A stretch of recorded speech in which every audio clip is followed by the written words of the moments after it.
But we are going to the first session, plenary session, and that will be global education and the Nigerian struggle.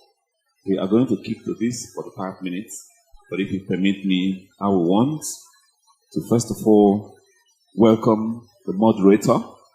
He's an on-air personality we know all around here, someone who is also very well known for his character and ability to deliver on radio.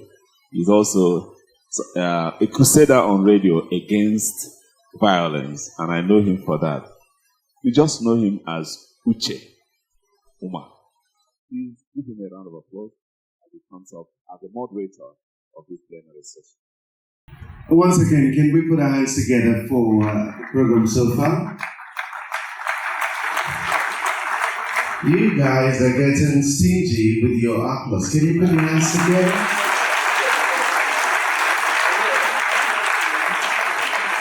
First, let me say that I'm excited to be anchoring this particular session. And for two obvious reasons. One is I am a learning enthusiast. I do not believe that learning is an academic word. Learning is life, and every single day learning should happen. Secondly, because education is a critical index for assessing the development of a nation. So if you just look at the education sector, you can see how far a nation can go. And education should be preparation for life. Global education underscores the global nature of things. And while education is local, it should prepare the locals for global competitiveness. And so we're going to be looking at this, of course, comparing it with the Nigerian struggle and what we'll have in the name of education. And I will quickly want to introduce all those who will form my panel this morning. The first person, let's start with a lady, is an international scholar, is currently a tenured associate professor of education, and also director of early childhood education program at Aquinas College. And as a doctor, she prepares new teachers for early care and education. Please, I'd like you to put your hands together as we welcome Dr. Nkechi Eze. Professor Nkechi Eze. Keep clapping until she takes her seat.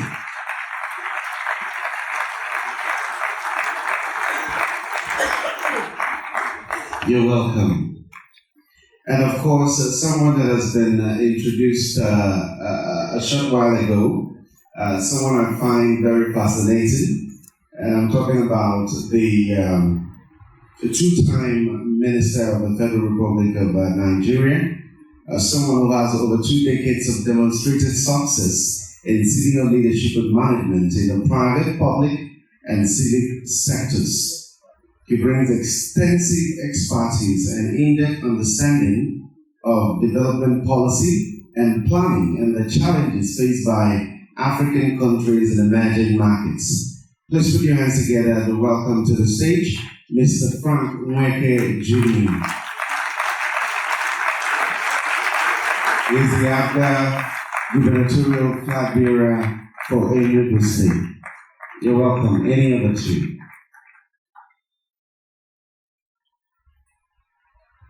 And last but not the least, please join me in welcome someone who you will also find very interesting. He's a research fellow, and of course with Carleton University in Canada.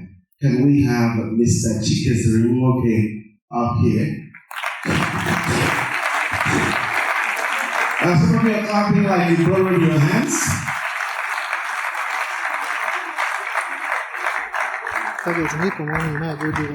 You're welcome. Okay, without wasting time, I'm going to start with the lady. We will expect you to, one, if I didn't introduce you properly, you could do that. And then secondly, in relation to the topic for this panel, what are you doing? And what is your opening statement to that? We have to employ the resources that we have, the skill sets that we have, and make sure that we have right people in the right place. That's another thing you can have. I'm not talking about the current administration. I'm not a politician. But in education, sometimes you also have people leading the segments that they don't have any business being in. They don't even know anything about. When you say we, who exactly do you mean? And how much can we do without the government? Well, the government we are part of the government. We get to choose who governs us. If you know that the government that you have right now is not there for your own best interest of your children and the family and the society, we can change that. That's the power of being in a democratic country. So we are all we. Yeah, we need to do more about that. I think we need to demand for the best educational facilities for our children. Go to our universities. It doesn't even look like a place that we educate people. Go to the schools. When I come home, I visit the schools in the villages and all that. I've gone to the schools I'm from Enugu, to Grute. So I've gone to schools there, and it's so embarrassing even to see where children are sitting in ordinary, piece of wood or plank that they're sitting on the floor, and they're supposed to be learning. So all of us are the we, if I'm making any sense. All right, put your hands together for... Now, let me bring on Mr. Frank Nweke Jr. What will your opening statement sound like in relation to the topic? First of all, good morning, ladies and gentlemen. Let me start by paying my respects to Mr. Lumona for putting this together and for just your interest in championing the cause of boys. It's a great initiative. Now, it's always difficult to speak after professors, not being one myself. But I'm going to just piggyback on one particular statement she made. Everything she's described, I agree with. The state of our education sector, the state of our polity, I completely agree. But there's a statement she made. She says, I am not a politician. And this is a common statement that you find within our society. And I want to tell this audience today that there is nothing more important than politics. Absolutely nothing. Including the church. Politics affects everything. Business, politics affects everything.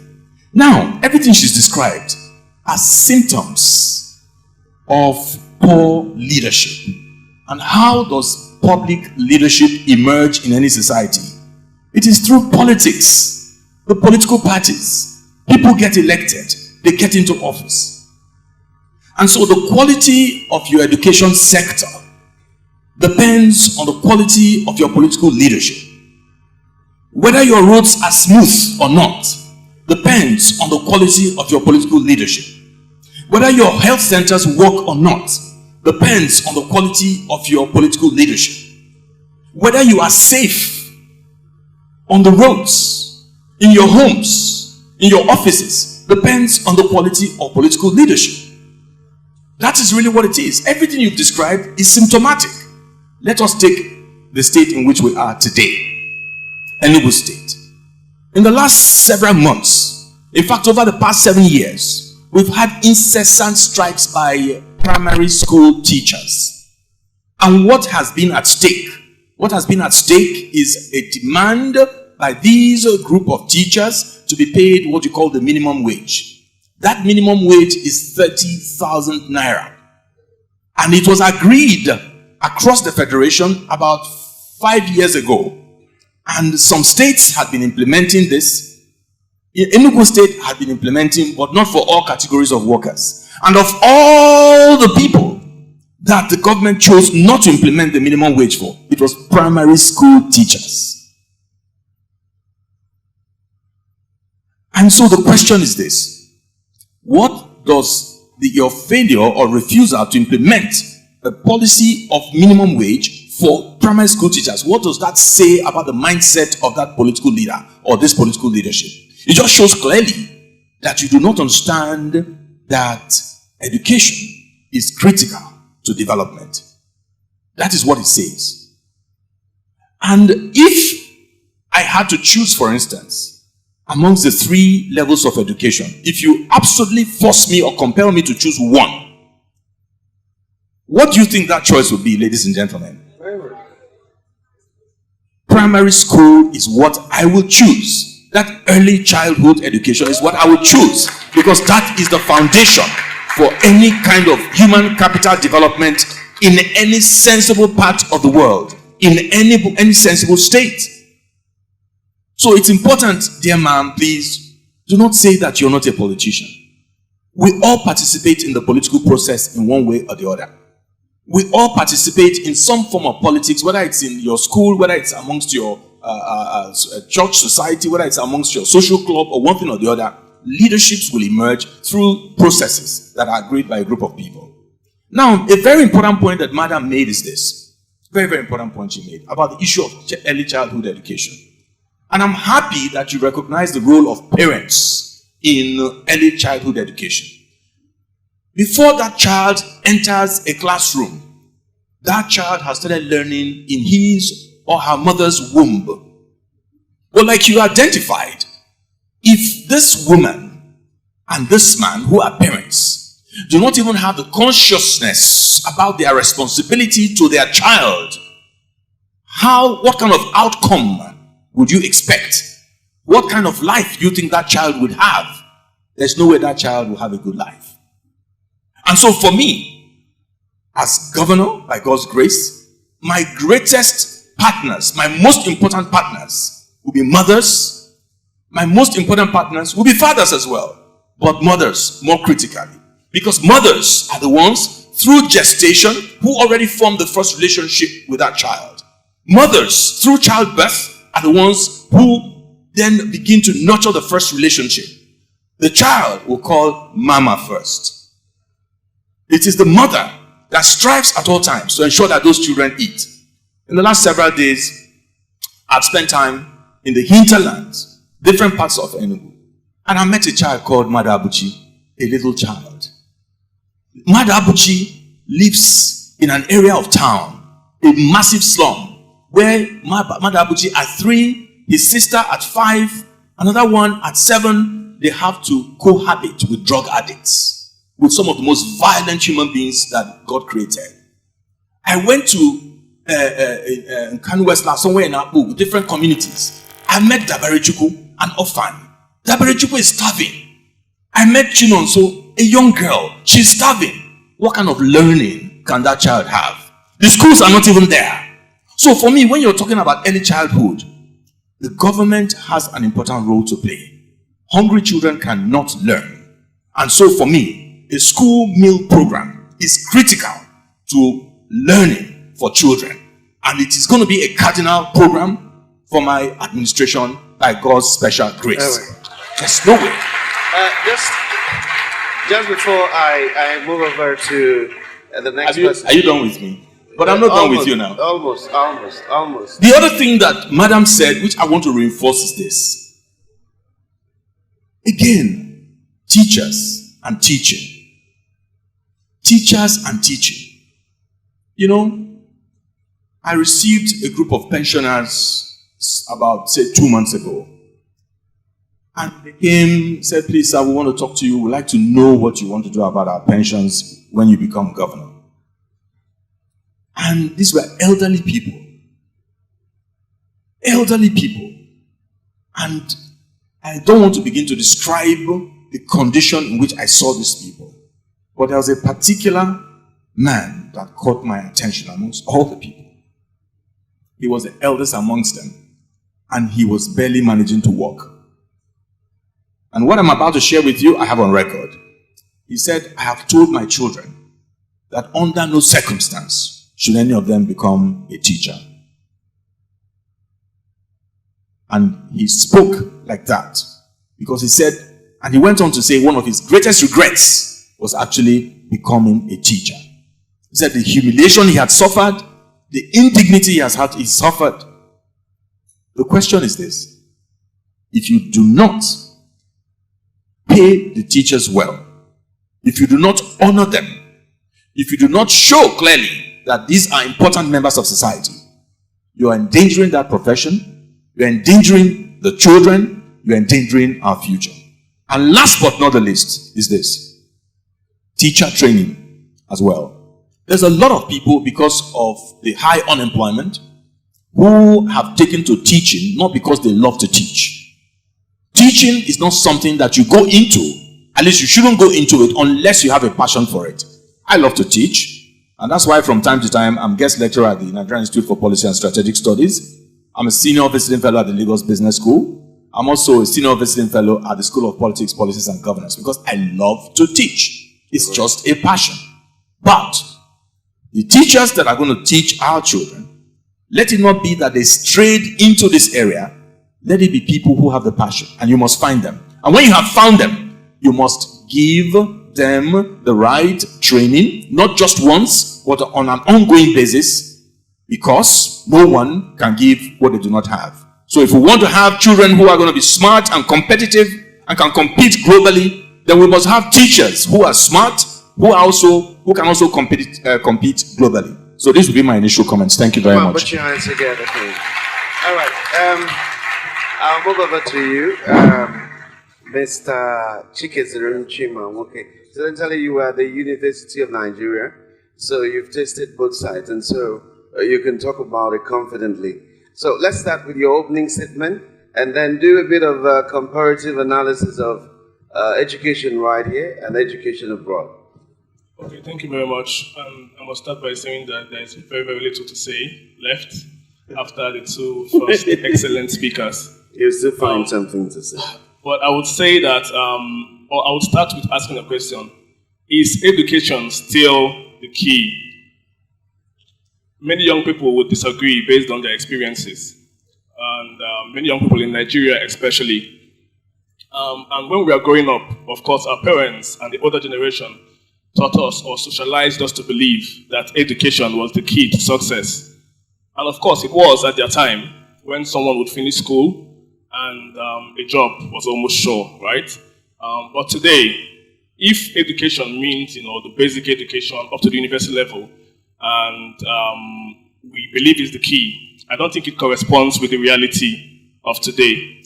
And what I would say is that one of the reasons is that young people's perspectives are not really incorporated into education design and development. Our society is changing in enormous ways. The aspirations of young people are changing too with it. And I'm sure that what you, as a younger person, wanted for your life might be a bit different from what people today want, or what they dream about, or their general aspirations. So I would like to, see an education, system that evolves to meet up with what young people of today want, and their aspirations and their dreams, and also to meet up with the changes we are witnessing today in society. As for the comparative analysis you asked for, yes, I've studied in 4 or 5 countries, universities, across, continents. And I think I could, say a few things.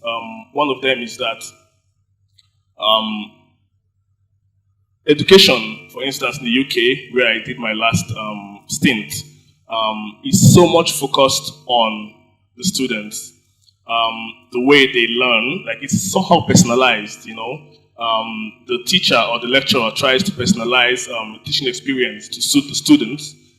While here, because of course, low funds, because of the enormously large number of people we have per class, it's a bit difficult for the teacher to streamline the curriculum or the teaching practice or the teaching itself to suit the students.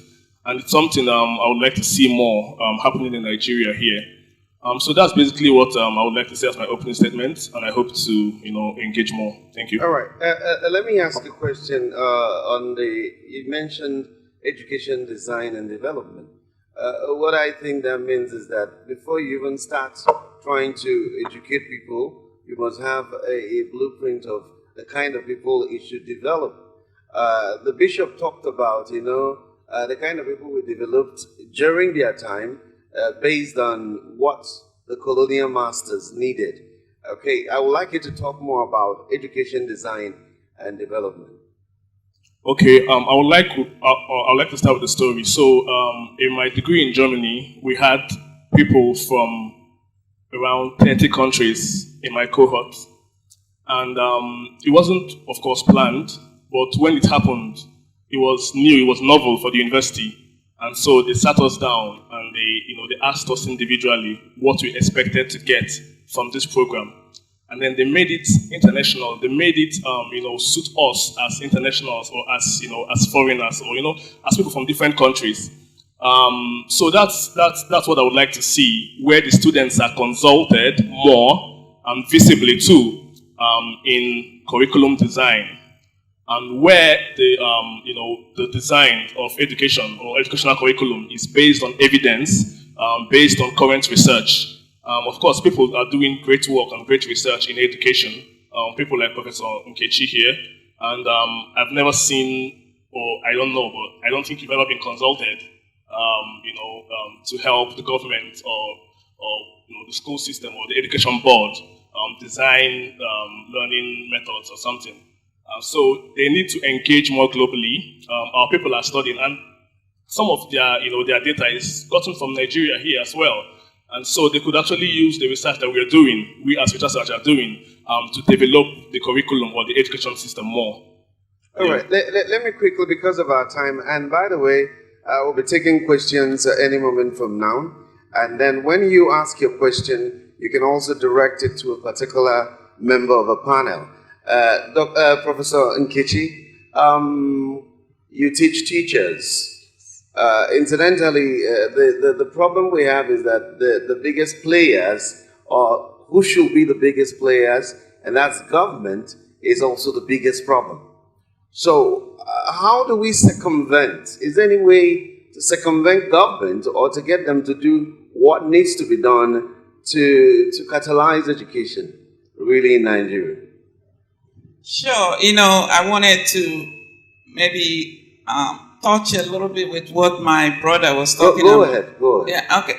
So I still stand my ground. I'm not a politician. Politics to me is, going into politics is like somebody going into medicine or going into law, or going into education. We all choose our path to make impact. Just because I'm not a politician by profession doesn't mean that I'm not making an impact. So my impact is more, how do I rally parents? I do a lot of parent education. I like to empower parents because they are left in the decision making of their children. And our parents don't even know that they are the change agent. If we mobilize ourselves, yesterday during the professional development, I was saying, if we mobilize ourselves, parents, grandparents, and demand the change, it will happen. If you're not doing what you're supposed to do in your post as a politician, we will vote you out. We put you in there, we can take you out, right? So that's what I meant in terms of that. So I want to stand my ground on that, because as an educationist, God is using me as that vessel to do my own work. And he's a politician by profession, or he chose to go into, he's also an educationist, but he chose to add that layer. So we are all being called to do our work. And I think once you honor your purpose on this earth, then God will use you as his instrument to do the work. So in terms of getting the government involved and all that, again, it depends on the people. What do we want? I'm from Grand Rapids, Michigan, and when you go to Grand Rapids, Michigan, different communities are getting different types of education because of the involvement in there. They are demanding more, they know what they want to do and all those kind of things. And funding for education in US is a little different too. It's also based on property taxes and all that. The fight we are fighting in Grand Rapids, Michigan, or throughout the US is that the funding also needs to be equitable to make sure that that community that don't have a whole lot coming from their property tax, that the government can supplement that. In Nigeria, it's a little different, right? So we are expecting the government to do a whole lot, but we have to hold our government accountable. We have to hold them accountable by starting looking at the people that we are electing to go, having some kind of conversation. The other work that I do in US is I help raise funds and establish schools in vulnerable communities so that these children can have a quality beginning. Early learning opportunities is critical, needed in any community that you go. And that's the way to set it. You can tell of a society by how they treat their young children. And Nigeria will get an F. I don't even know how we're going to look our maker in the eye by the way we treat our children. Our politicians, our leaders and all that flying their children overseas to get education, and they know that the education they're leaving behind is not even good for their own kids. So why don't we start with that? So getting the government again, we have to make sure that we're electing the ones that is going to do the work.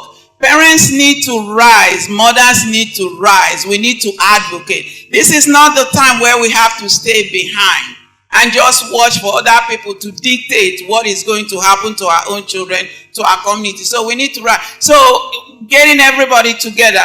My brother Chike was talking about the whole code design. It's very, very important. I don't even know how we design elementary school without involving the parents. You have to involve the parents. What are the values that we want our children to get at? How can parents be a part of the educational system? So it's so many things that we need to do, and I don't know if we can do justice with it and all that. But educational reform takes so many steps. And the one prescription, if I'm allowed to say that in Nigeria, is that we have to totally reform our educational system from early childhood education, looking at the pipeline, to the hands-off. And when I talk about early childhood education, I'm talking about children from birth to 8 years of age. That's the standard of early childhood education. So if the kids are not ready by age 5, we have to do something to make sure they're ready to get into K-12 education, or in this case, elementary school, and then GS, primary, and then the SGS, and then SS, and all the different layers, the different hands-off need to be strengthened.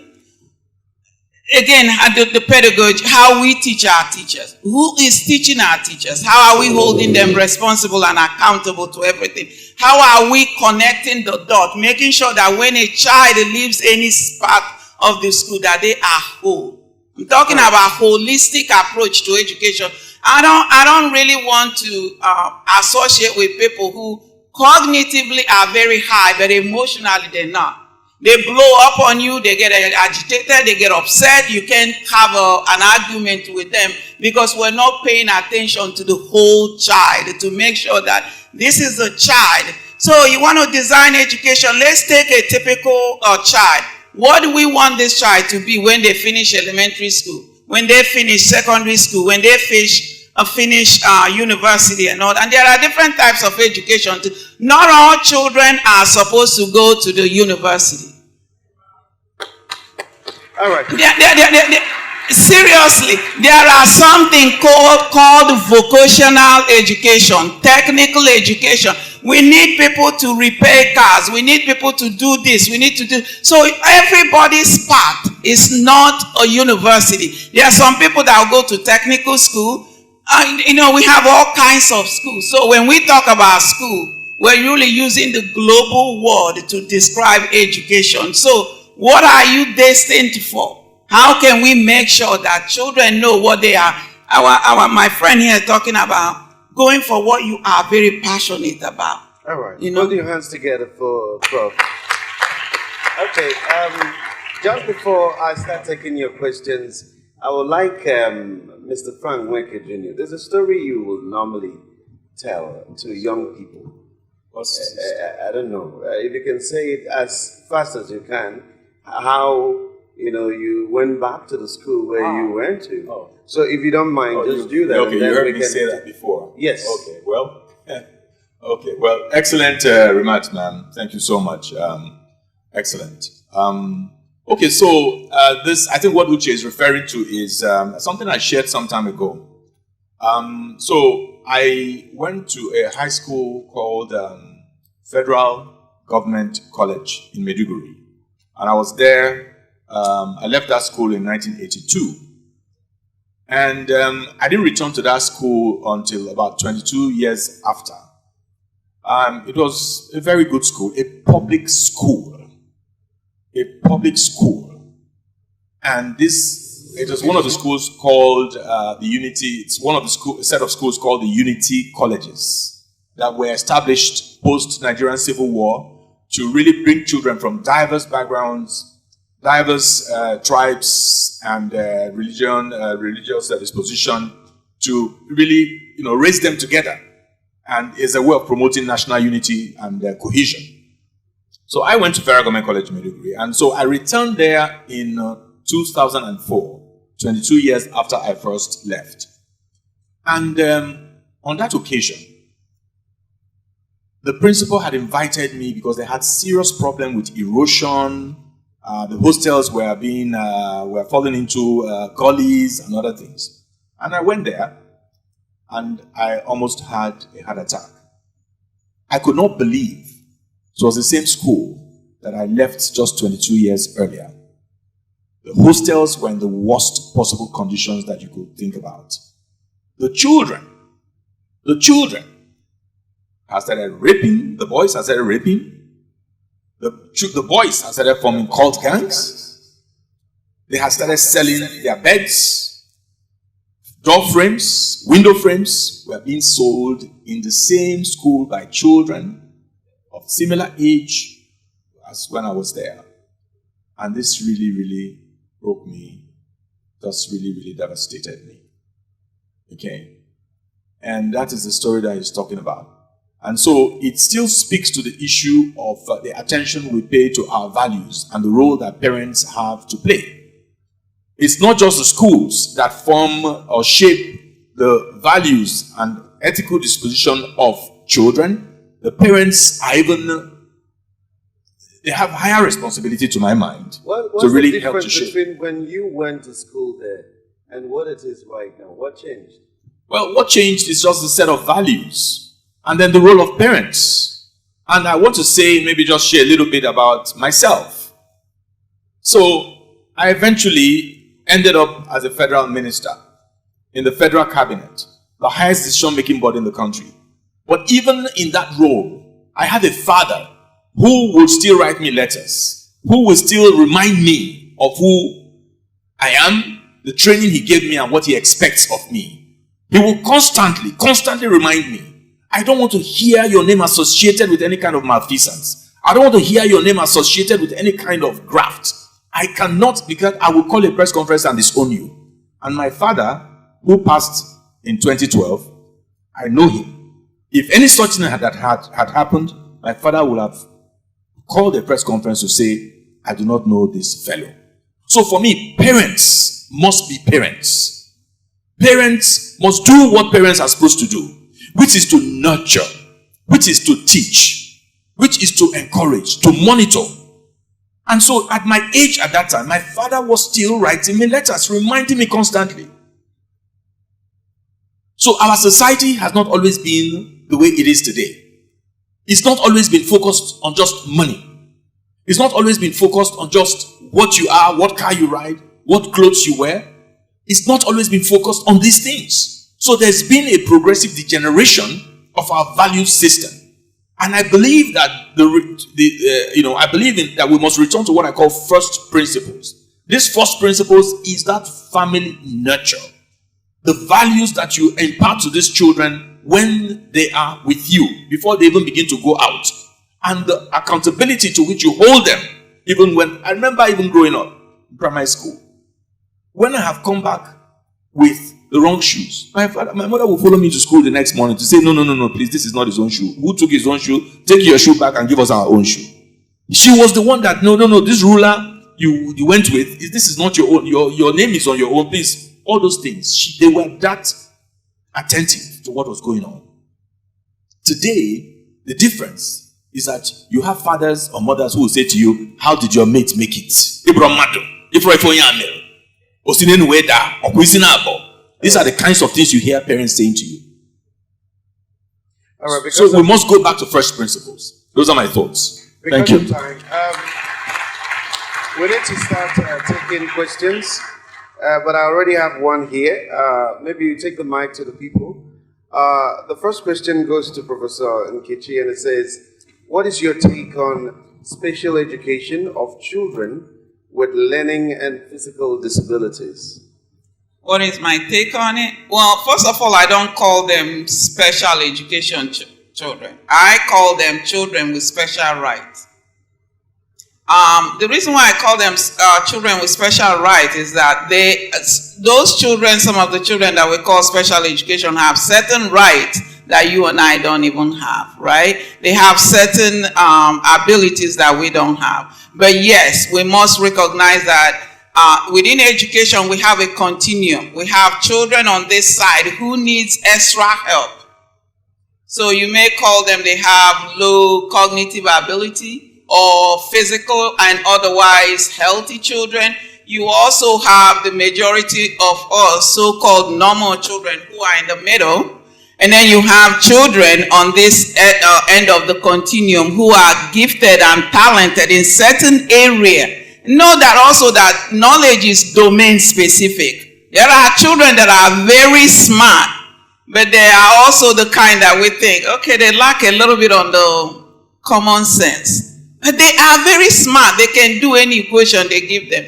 So first of all, we have to assess children. So within any educational system, whether it's early childhood education, K-12 or tertiary, whatever you want to call it, we have to assess children to see where they are. Even before you get into a university, we have the SAT or we have WAEC or whatever you have to get to know where the children can be placed. So my take is that we have to recognize them, first of all, that they are human beings.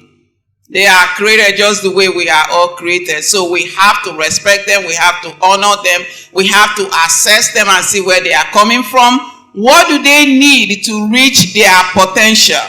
My potential is different from Chike's potential. Chike's potential is different from Mr. Frank's potential. But once we assess children, all children, then we should be able to know what do they need and design the curriculum that will fit them so that they can reach their potential. Before I came here doing my research, 95.5% of so-called special education or special needs children in Nigeria are out of school. They are home. You know why most of our children are home? Because Nigeria still have this image. If a child is not up to the ability of other children, we put them behind because we don't want to air our dirty laundry. We don't want anybody to know that we have a child who have a special need. You walk around and you see children that have Down syndrome. There are children who have what I call established condition. When you see them, you know. Due to genetic malfunction or whatever, when you see a Down syndrome child, you know a Down syndrome child. We see a child who's blind, you know a child who's blind. I'm also equally worried about those children who have environmental risk or environmental issue. Children have been sitting in old houses that are full of lead. Lead have poisoned their brain and so many things. Children that are not getting good water, clean water. You see where our children are roaming around, they're getting all those environmental issues and it's messing them up. So we have to assess our children, know where they are, co-design a curriculum that will meet their need. Also think about the pedagogy, the way you're going to teach them. There are 9 multiple intelligences, the way of knowing things. So we also have to make sure that we tailor that curriculum to those children that they need it. But ultimately I would say that all our children needs attention. All right. If you want to ask a question, we need to get that quickly. My time is almost up. Just indicate by raising your hands. Okay, just move as, how many are we taking? So we might just take a question from 1, 2, 3 rows and then we're done. Okay. And I prefer 2 females and a guy. So is there a female on this line? Any female on this line? So I'll take from a guy and then we move to the other side.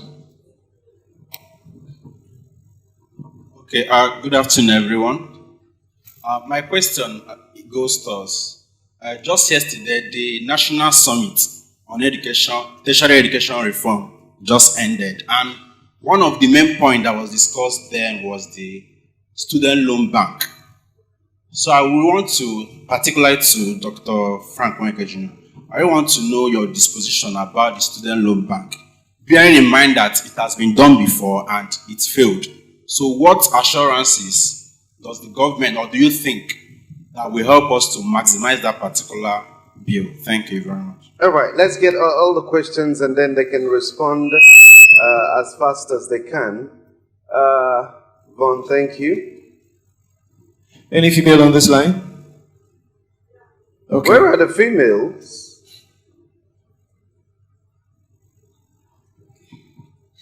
Okay, good morning all. I am Zaneke Juliet. Okay, my question goes to Professor Nkechi. How can I, as a parent, discover my child's God-given talent? Like, how do I align him or her to that very thing she's ought to do or to be in life? Thank you. Beautiful question. Okay, let's take one more and we'll move on. Okay, move over there. Sorry, we can't take as many questions as we're supposed to. My name is Franklin. My question goes like this.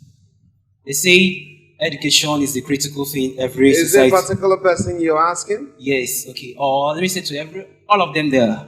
Okay, we'll give it to you. So so get ready to answer They that. say education is the critical thing every society needs. Then, using Nigeria as an example, every 2 months, Nigeria produces over 2 million graduates.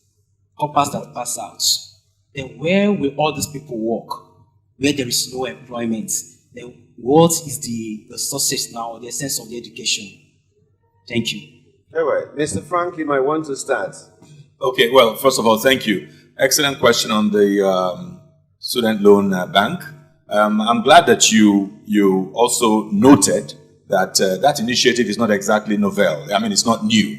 It's been done in the past. The question is, why did it fail? It's still going to take us back to the issue of leadership. I'm very big on leadership. Everything rises and falls on leadership.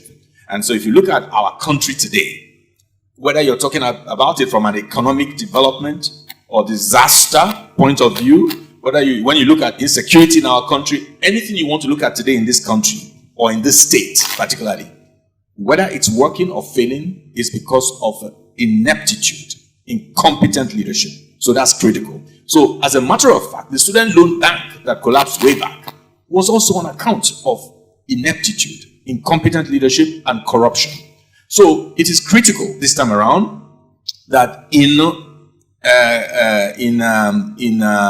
getting the bank back on stream, that we gain a full understanding of what happened and make sure we have the right checks and balances to make sure that it does not fail again. But let me also add on a personal basis. Anything, any initiative that will help to promote education, that will help students or interested parties to really fulfill their dreams.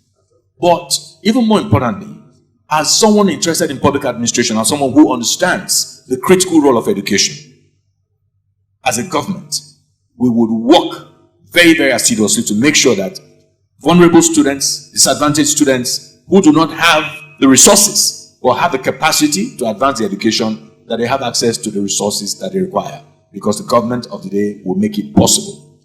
That's number one. Then the gentleman who asked about employment opportunities, right? Again, another excellent question. And let me see this very, very clearly. It still comes to the issue of, okay, thank you. I'm going to still bring it back to the issue of leadership. And it's important for me to situate it, say, in our own state context or our local context here in Enugu. And you find that government has only ability to recruit only so many people. As a matter of fact, yes, government has a role to play in employment generation, but not in the way that people look at it. Not as a major employers of labor. The role of government, any sensible government, is to create an environment which will attract manufacturers, industries, businesses to their state. It is these businesses that will help to really absorb the large number of young people that are coming out of schools or who are coming out from vocational centers and skill centers. And let me explain this to you. That had always been the case until recently. And I'm going to go back very quickly, if I have your permission, no, right? I'll go back very quickly. And so you look at between 1958 and 1966, 8 years, the government of the former Eastern region, that was when they established Nkalago Cement Company. That was when Calabar Cement Company was established. That was when the Michelin tire industry in Port Harcourt was built. That was when the glass factory in Aba was built. That was when Hotel Presidential Enugu was built. That was when Hotel Presidential Port Harcourt was built. That was when the University of Nigeria Nsukka was created. That was when Adani Rice was created. That was when Riston Palm in Rivers State was built. That was when United Palms in Oji was created. That was when Niger Gas was built. That was when Niger Steel was built. That was when I can go on and on and on, because they understood the critical importance of job creation. They were clear that they needed to actually provide employment opportunities whilst industrializing the region for young people. After that, you look at the former governor, Jim Ifeanyi Nwobodo. Within a space of 4 years as well, Nike Lake was built. The Anambra Vegetable Oil Company was built. That was when you had the Greater Enugu Water Works built. As you had the Greater Abakaliki Water Works. That was when you had Asut Tech, as it then was built. The current Asut was built. That was when you had Premier Breweries established in Onitsha at the time. So many industries. That was when Transekulu was established. All of these initiatives would catalyze jobs, would create jobs. All right? So it is not so much government employing people, it is government putting in place the right policies, the right regulation, the right incentives for people to find their states attractive. Thank you. That is really what it should be. Thank you. Okay. Let's get your reaction to the question. I'm marveled and fascinated by all you have in your hand, Mr. Farquhar. He could go on and on and on. Thank you. And thank you so much for giving us that compelling response. My research is focused on youth empowerment. And I always approach, the research with the question, what does youth empowerment mean to you? Or what comes to your mind when you hear youth empowerment for the first time? And most people, perhaps jocularly say, giving keke napep or giving bikes to people. But to be more serious, I think of empowerment, on 3 levels. Youth empowerment on 3 levels. And the first and most critical is education, which keys into what we are talking about today. But education is also not enough. And that's why I also want to touch on what you said, Mr. Frank, political empowerment. If young people are provided the right education that they need, or if let's assume that the environment, is convenient for, proper, productive education or constructive education, is our political, environment also suitable for young people to thrive? And that's where I agree with you, Mr. Frank, that empowerment is also very, very key on the political level. And I'm very, very impressed with young people like me in Nigeria who are beginning to wake up politically and be more engaged and involved and interested in politics. I could see it on Twitter every day that I log in, and I could go on and on. And the third level for me on which empowerment occurs is economic empowerment. But you cannot, of course, talk about economic empowerment without first of all arresting the first 2 points or the first 2 levels I talked about, education and politics. So yes, just to attend to your question further, without approaching empowerment properly, if we just focus on education, without focusing on politics, without focusing on how to perhaps change the orientation of young people, to key into opportunities, we should not wait for the government, of course, to provide all the jobs. And of course, they even cannot do it. But we can, of course, look at, the trends and create opportunities for ourselves or key into opportunities. But to go back, all this cannot work without the first two levels I mentioned. So that's the contribution I want to make here. Thank you. Quickly, let's get Professor Nkechi, and that will be the end. No, we're coming to an end. We're coming to an end. Oh, sorry. I love my question. My question is about how do you, as a parent, help your child to reach their God-given potential? Well, number one, I'm a mother of 5, so I'm speaking from experience. You have to let your children know who they are. You have to let them know who they are, know where they're going, know who they are hanging out with, engage them in everything that you're doing at home, use ordinary moments and daily routine to help raise your children. You don't have to have a PhD in child development. You don't have to have a BA in education to know that your children need to be involved. Use whatever you're doing, you're cooking, you're cleaning, to help them, right? So I know being in US, I didn't have a nanny, I didn't have my mom, nobody to help me. Every Friday we clean house. I put my music, whether they like it or not, we're going to dance to my music. We're going to clean, we're going to cook. You do time management.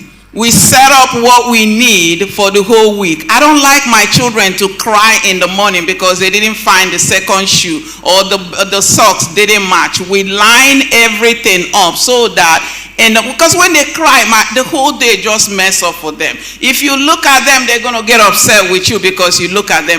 And as a mother, my heart is not in one place because I'm going to work thinking about what we could have done.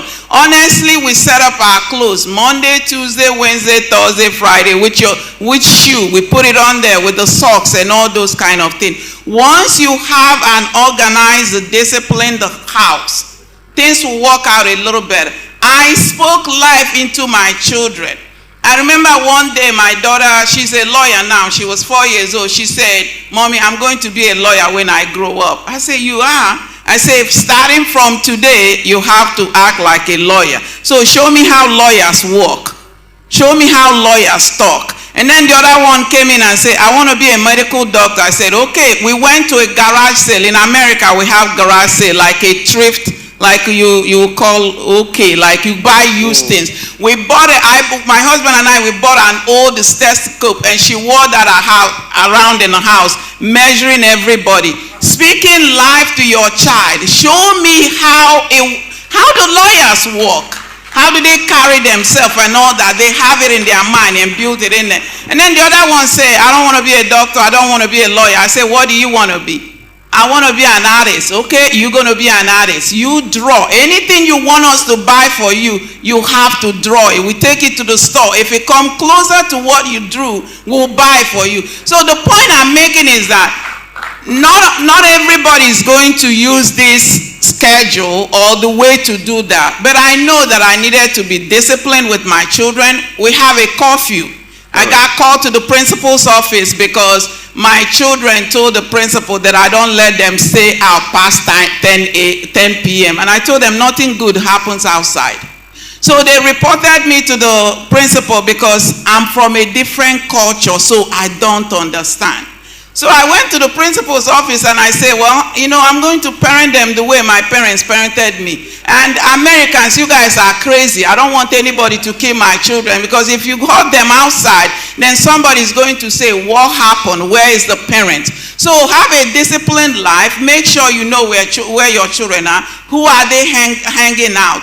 What you pour in is what you're going to get. Right. And don't let the teachers tell you otherwise. You go find out how your children are acting in the class. You work with the teacher, not to disrespect them or embarrass them, but work with them to raise the child that you want to see.